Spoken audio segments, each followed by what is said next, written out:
Hello friends, what's up. Welcome to fast learning YouTube channel.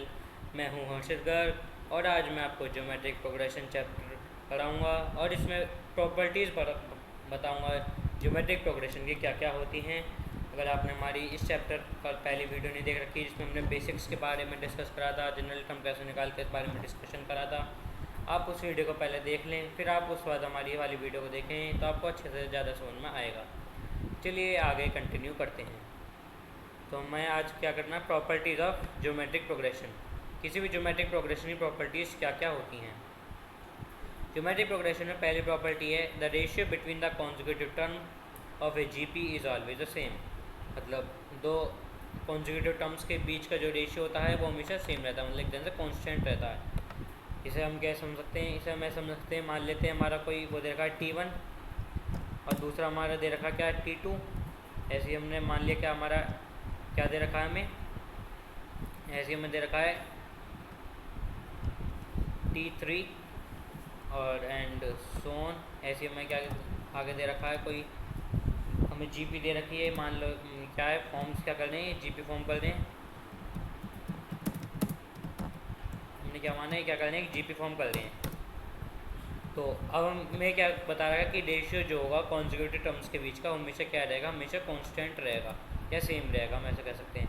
इसका मतलब क्या है हमारा यहाँ पर T1, मतलब हम डिवाइड में लिखेंगे इसे,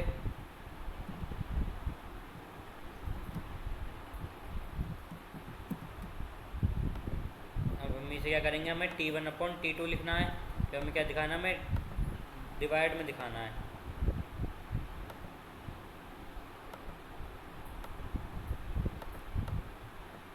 हाँ, तो हम अब करते हैं, क्या करते हैं, T1/T2। तो हमारा क्या होगा, यहाँ पर हम लिखेगा,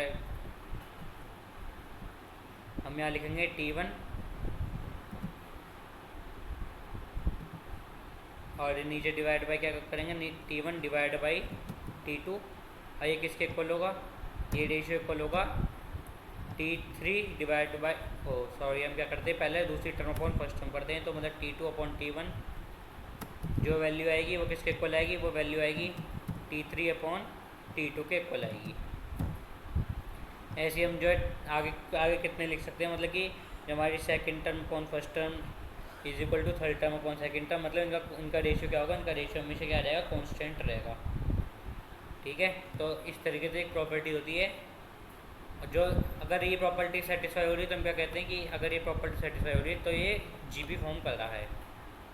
हम आगे चलते हैं नेक्स्ट प्रॉपर्टी पर। नेक्स्ट प्रॉपर्टी क्या है, in a GP the product of two terms equidistant from its beginning and from its end is always constant which is equal to the product of first term and its last term। इसका मतलब समझते हैं, मतलब किसी GP में अगर हम product करते हैं दो टर्म्स का, कौन कौन से दो टर्म लेंगे हम, एक टर्म लेनी जो बिगिनिंग से हम पहली टर्म लेंगे, मतलब बिगिनिंग से हमने कोई इक्विडिशन ले रहे हैं, मान लेते हैं हम बिगिनिंग से थर्ड टर्म ले रहे हैं और हमें वही टर्म क्या लेनी है, उतनी टर्म एंड से लेनी है, मतलब थर्ड टर्म कहाँ से लेनी है, एंड से लेनी है। मतलब प्रोडक्ट करेंगे T3 का करेंगे एक तरह से, और क्या करेंगे Tn-3 का करेंगे, मतलब लास्ट की थर्ड टर्म और पहले की थर्ड टर्म का जो मल्टीप्लाई होगी हमेशा कैसी वैल्यू देगा, हमेशा कांस्टेंट वैल्यू देगा। कांस्टेंट मतलब जब हम करेंगे आप आगे समझेंगे कांस्टेंट का क्या मतलब है सही से। Is equal to the product of first term and its last term, मतलब कि प्रोडक्ट किस चीज़ के इक्वल होगा, वो T1 और Tn के। मतलब अगर हम लिख लेते हैं एक छोटी तरीके से लिख लें, अगर मान लेते हैं लेट द लास्ट, मतलब इक्विडिस्टेंट टर्म भी RTH, ठीक है, RTH term from the beginning. हमने क्या करा, हमने RTH टर्म ली, कहाँ से ली हमने, बिगनिंग से ली, और उसकी मल्टीप्लाई हम किससे कर रहे हैं, उसकी हम मल्टीप्लाई कर रहे हैं RTH टर्म। ठीक है, कि हम RTH ले रहे तो मैं RTH लेनी है कहाँ से, RTH ही लेनी है एंड पे। तो हमने क्या लिखा, RTH टर्म फ्रॉम एंड, तो RTH term from the and. अरे किस क्या होगा, ये वैल्यू हमेशा कैसी देगी आएगी, कांस्टेंट वैल्यू आएगी। इस मतलब हमेशा इसके जो आंसर आएगा, इसकी जो मल्टीप्लाई करेंगे हमेशा हर केस में आंसर सेम आएगा। मतलब अगर हम कह लें T1 multiply by Tn is equal to Tn-1 into T2, हमेशा उसकी वैल्यू क्या आएगी, कांस्टेंट आएगी। और ये वैल्यू किसकी होगी, is equal to first term multiply कैसे करेंगे, मल्टीप्लाई बाई लास्ट टर्म, ये है इसका ये। तो इसे आपको याद रखना है कि r term from the beginning multiply by r term from the end is equal to constant is equal to first term into last term. अब मान लेते हैं इसी पे अगर हम कोई एग्जांपल ले लें छोटा सा, चलो एक एग्जांपल लेते हैं। क्वेश्चन ले लिया हमने, एक जीपी दे रखी है और जीपी क्या है हमारी, ये देखा हमारा 2/27 है, मान लेते हैं 2/27 कॉमा और क्या दे रखा है हमें 2/9। अब देखोगे कि क्या है जीपी, अगर से रेशियो निकालोगे पहली वाली प्रॉपर्टीज़ में क्या होगी, पहली वाली प्रॉपर्टीज़ में सेटिस्फाई करेगी। 2/9 और ये क्या ले लिया हमने 2/3। इस तरीके से हम क्या ले रहे हैं, इस तरीके से हम जीपी ले रहे हैं। अब ये हमने चलते रहा और लास्ट टर्म हमें दे रखी है 81, ठीक है, हमें ऐसा दे रखा है। अब हमसे क्या पूछ रहा है, हमसे पूछ रहा है कि फाइंड, क्वेश्चन है find the fourth term from the and, ठीक है। हमें क्या करना, फोर्थ टर्म निकालनी है, कहाँ से, एंड। फोर्थ टर्म रहना, हम क्या हमें फोर्थ की वैल्यू नहीं पता, हम थर्ड टर्म निकालते हैं। Find the third term from the and,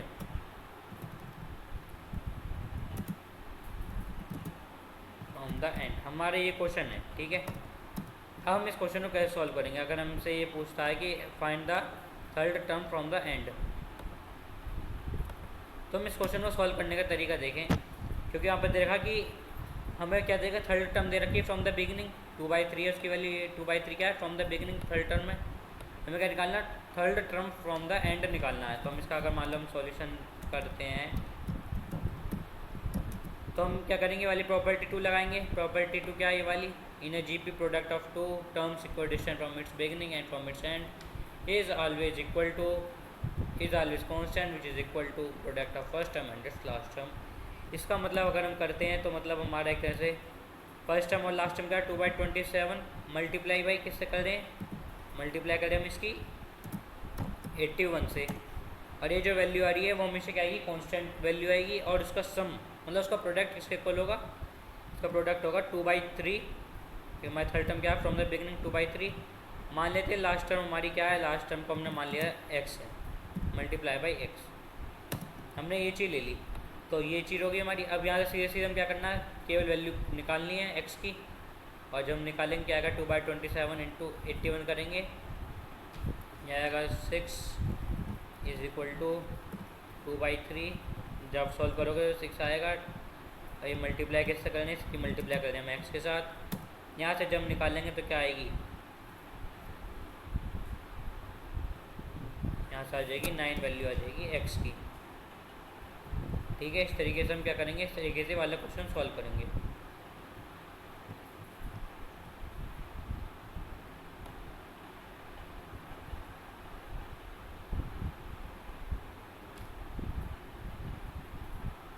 अब नेक्स्ट प्रॉपर्टी पे आते हैं इसकी, अगर a b c are in G P है तो हमारा b square is equal to a c होगा।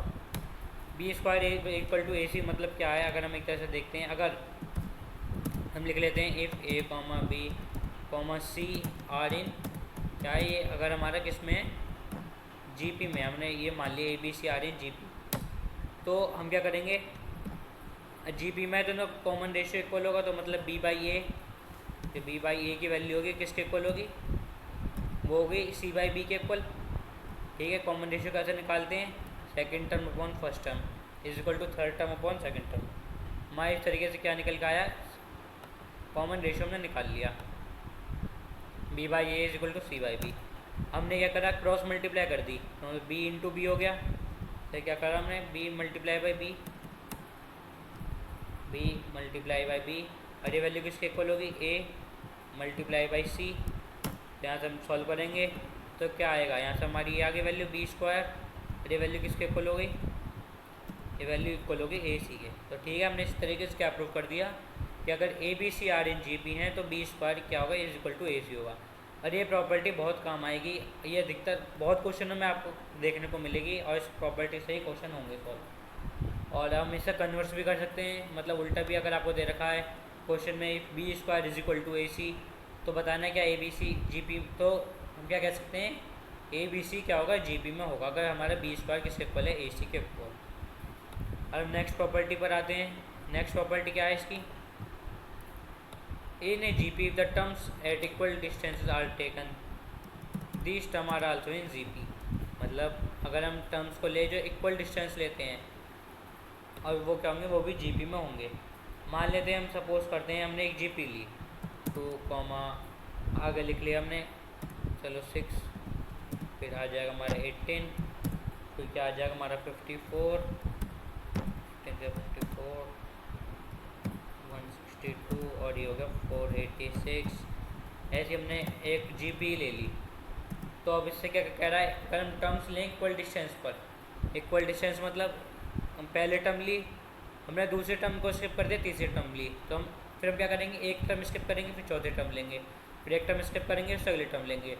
मतलब कि हमने क्या करा, पहले इक्वल डिस्टेंस पर ले रहे हैं, पहले एक टर्म, फिर एक स्किप करने, फिर दूसरा टर्म, फिर एक स्किप करने, फिर तीसरा टर्म। तो इससे क्या होगा हमारा 2, 18, क्या होगा 162। इस तरीके से हमारे ये चलता रहेगा। इस तरीके से जो चलेगा वो हमारी ये भी एक जीपी बनेगी। और जीपी के लिए हमें एक तरीका पता करने के लिए पहली वाली प्रॉपर्टी मतलब इनका कॉमन रेशियो इक्वल आना चाहिए। जब कॉमन रेशियो निकालोगे इनका कॉमन रेशियो सबका इक्वल आएगा। एक तरीका तो ये हो गया, ठीक है। अब हमने क्या करा, अब हमने मान लेते हैं हमने 6 से चालू करा, पहली टर्म हमने ली, मतलब हमने पहली टर्म स्किप करी, दूसरी टर्म ली। अब हमने फिर एक टर्म छोड़ेंगे, फिर से नेक्स्ट टर्म लेंगे, फिर उससे नेक्स्ट टर्म लेंगे, उससे नेक्स्ट टर्म छोड़ेंगे। इस टाइप से करेंगे, मतलब एक ऑल्टरनेटिव लिया छोड़ा, या फिर हमने एक टर्म ली फिर 2 टर्म छोड़ दी, फिर एक टर्म ली फिर 2 टर्म छोड़ दी, मतलब इक्वल डिस्टेंस पर लेनी है। तो हमारी क्या होगा जीपी कहलाएंगे। हमने क्या करा, यहाँ से क्या आएगी 6, यहाँ से क्या होगा हमारा 6 के बाद क्या आ जाएगा 54, ऊपर देखें फिर क्या आ रहा 46, 486। ये भी क्या होंगे इस तरीके से, ये भी हमारा जीपी में आ जाएंगे ये टर्म भी, ठीक है। तो हमें क्या याद रखना है कि अगर हम टर्म्स लें जो इक्वल डिस्टेंस पर, अगर हम टर्म्स लेते हैं तो वो भी जीपी में होंगी, कोई जीपी में अगर हम इक्वल डिस्टेंस पर लेते हैं। नेक्स्ट प्रॉपर्टी पर आते हैं।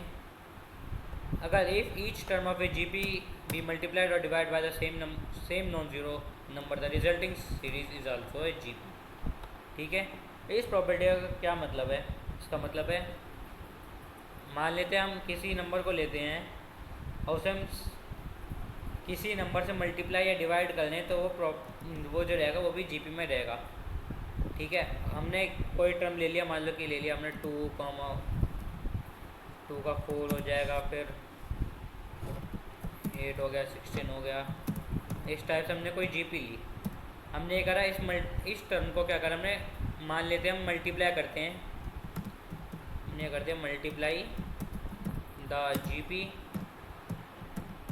विद, हमने मान लो किससे भी कर लिया हमने विद, सपोज करते हैं हमने इसकी मल्टीप्लाई 3 से कर दी, तो जीपी क्या बनेगी 3 2 6, और ये क्या होगा 12, 24, 48। इस टाइप से हमारी एक जीपी बन के आई, ठीक है। और जब हम इसे देखेंगे तो ये क्या होगा, ये भी एक जीपी बनेगी। अगर हम इसका कॉमन रेशियो देखें, क्या आएगा कॉमन रेशियो 12/6, मतलब 6 हो गया, 24/12,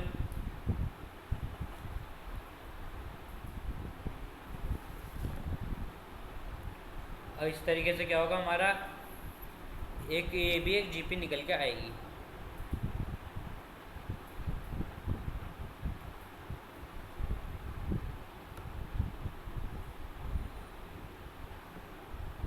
अब हम नेक्स्ट प्रॉपर्टी लेते हैं, जो सीरीज ऑब्टेन्ड हो रही है by taking the reciprocals of a term of a GP is also GP.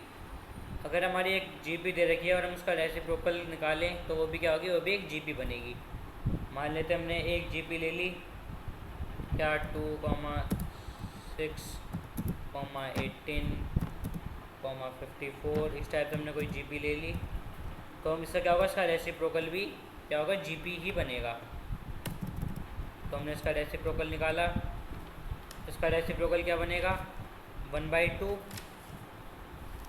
ठीक है। और इस तरीके से इसका रेसिप्रोकल क्या होगा, मतलब रेसिप्रोकल मतलब 1 से 1 से डिवाइड कर देना, तो ये क्या बन जाएगा 1/6। और जब हम इसे निकालेंगे ये क्या बनेगा, ये हो गया 1/18। इस तरीके से क्या होगा, ये भी एक तरह से जीपी बन गई। देखोगे इसका तो इसका कॉमन रेशियो भी सेम आएगा, मतलब उनका रिवर्स हो जाएगा जो हमारा कॉमन रेशियो पर था। तो इस तरीके से अगर हम रेसिप्रोकल निकालेंगे तो भी वो क्या होगा, जीपी बनेगी। हम नेक्स्ट प्रॉपर्टी पर आते हैं। नेक्स्ट प्रॉपर्टी क्या है, अगर हमारी हर टर्म जीपी की रेस कर दें हम किसी नॉन जीरो नंबर से, तो रिजल्टिंग सीरीज होगी वो भी एक जीपी बनेगी। मान लेते हैं वही एक एग्जांपल ले ले, ये ले लिया हमने क्या 2,8, 32 कुछ टाइप से हमने जीपी ले ली। तो अगर हम क्या करेंगे, हम इसके अगर पावर निकालते हैं, मतलब हमने क्या करा 2 की पावर हमने 3 कर दी, और हमने फिर क्या करा 8 की पावर 3 कर दी, फिर हमने ये करा 32 की पावर 3 कर दी। तो ये जो हमारी सीक्वेंस बनेगा, ये जो प्रोग्रेशन बनेगा, ये भी क्या होगा, ये भी जीपी में ही होगा, ठीक है। इस तरीके से हमें याद रखना है कि अगर हम किसी की पावर कुछ भी कर देते हैं जीपी में तो वो जीपी ही बनती है। हम लास्ट प्रॉपर्टी पर आते हैं। लास्ट प्रॉपर्टी क्या है, अगर if the corresponding terms of a two different GP are multiplied or divided together, the resulting series obtained is also a GP। मतलब कि अगर मान लिया हम एग्जाम्पल ले लें, एक हमने लिया A, एक दूसरी हमने लिया क्या AR, फिर हमने ले लिया क्या AR² ले लेते हैं हम इस तरीके से लिखते हैं GP को, फिर क्या आ जाएगा AR³ हो जाएगा। हमने इस तरीके से क्या लिया, एक GP ले ली, पहली जीपी ले ली। हमने दूसरी जीपी क्या ली, दूसरी जीपी हमने ली ए, और फिर हमने उसमें कॉमन रेशियो हमने कैपिटल आर लिख लेते हैं, मान लो ए फिर आर, फिर क्या लिखा हमने AR², फिर क्या लिखेंगे AR³। इस तरीके से हमने क्या करा, एक जीपी बनाई, और हमने ये करा इन दोनों की मल्टीप्लाई कर दी, मतलब ये वाली जो ऊपर वाली AP है जीपी है, नीचे वाली जीपी को हमने मल्टीप्लाई करा। मान लेते क्या करा, कैपिटल A इंटू स्मॉल ए, कर दिया, कॉमा कैपिटल AR की मल्टीप्लाई हमने किससे करी, स्मॉल AR से। फिर हम क्या करेंगे, कैपिटल AR², उसकी मल्टीप्लाई हमने किससे कर दी, उसके हमने मल्टीप्लाई कर दी स्मॉल AR² से, ठीक है। और ऐसे ही हमने क्या करा, कैपिटल AR³ की मल्टीप्लाई हमने किससे कर दी, स्मॉल AR³ से। तो यहाँ से हमारी ये जो निकल के आती है ये जो निकल के आया हमारा, ये भी क्या होगा, ये भी हमारा एक जीपी बनेगा, क्योंकि हमने देखेंगे सब कॉमन रेशियो, तो कॉमन रेशियो इनका सेम आएगा। तो इस तरीके से अगर हमने क्या करा है, यहाँ पे तो मल्टीप्लाई करा है, अगर हम डिवाइड करें ऐसी, मतलब capital A upon small a is equal to capital AR upon small AR, तो इससे ये जो बन के आएगी, ये भी क्या होगी, एक जीपी बनेगी। इस तरीके से हमने क्या करा, प्रॉपर्टीज़ जो होती हैं ज्योमेट्रिक प्रोग्रेशन की, वो सारी डिस्कस कर ली। और इसी तरीके की वीडियोस देखने के लिए आप हमारे चैनल को सब्सक्राइब करें, और इसी वीडियो को अगर आपको पसंद आती तो लाइक करें, और अपने सारे दोस्तों के साथ शेयर करें जैसे उन्हें बेनिफिट हो। और हमारे चैनल को जब सब्सक्राइब करें तो उसके बाद नोटिफिकेशन बेल उसे प्रेस कर दें, जैसे कि आने वाली अपडेट आपके पास सबसे पहले पहुँच सके।